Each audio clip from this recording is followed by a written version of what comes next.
Sejam todos muito bem-vindos ao nosso podcast Juventude no Ar. E hoje eu, Thalita, Laís e eu, Alice, vereadoras mirins de Blumenau, vamos falar sobre um tema muito importante. Mas primeiro, vocês sabiam? Ele me protege. Ué, ele quem?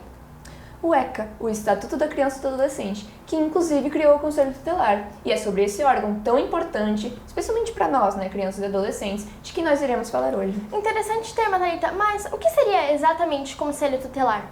Bom, o Conselho Tutelar, ele é um órgão público encarregado por garantir e proteger todos os direitos e deveres das crianças e dos adolescentes. Exatamente. E como eu já disse antes, ele foi criado pelo ECA, Só que só em 1990, através da Lei 8.069, Mas, Alice, ele também atua principalmente em casos que apresentam algum risco a alguma criança e adolescente. Então, antes desse ano, não tinham os direitos das crianças? Não, só em 1990, que também foi a data de criação do ECA. Nossa. Tá, e essas situações de risco seriam apenas morte ou alguma coisa assim? Não necessariamente morte, Laís, mas também violência, abuso contra as crianças e adolescentes, entre outras situações relacionadas. E falando nisso, como que o Conselho Tutelar pode meio que resolver essas situações?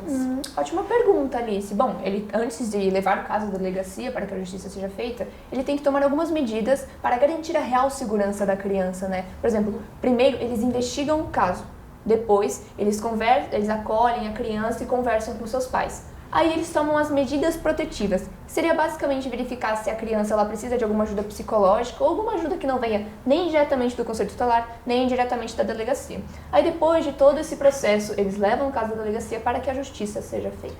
Sim, mas eu tenho uma pergunta. E se os próprios pais da criança violentarem ela? Isso, suponhamos que a criança não tenha um familiar responsável de confiança. Com quem que ela pode falar?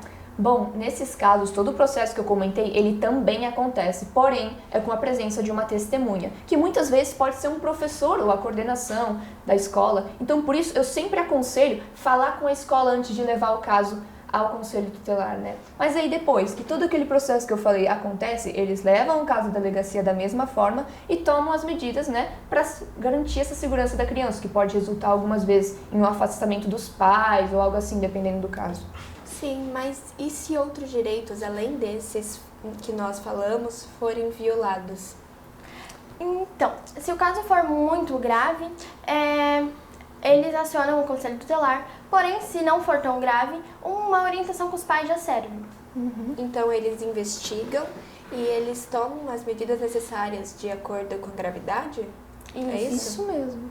Mas, meninas, a gente falou sobre os direitos da criança e do adolescente. Mas você sabe o que acontece caso um dever não seja cumprido, como, por exemplo, faltar muitas vezes consecutivamente à escola? Como o Conselho Tutelar age em cima disso? Sim, como a Laís acabou de falar. Primeiro, eles olham o caso, para ver o que está acontecendo com a criança, o que ela está passando. E depois, elas tomam as medidas necessárias que precisam ali para acompanhar, garantir, exatamente. Isso, e o Conselho Tutelar não cuida só das coisas que são violadas, só de violência. Ele cuida também de educação, moradia, saúde, lazer e entre todos os direitos das crianças e adolescentes. Direitos e deveres também, como eu falei.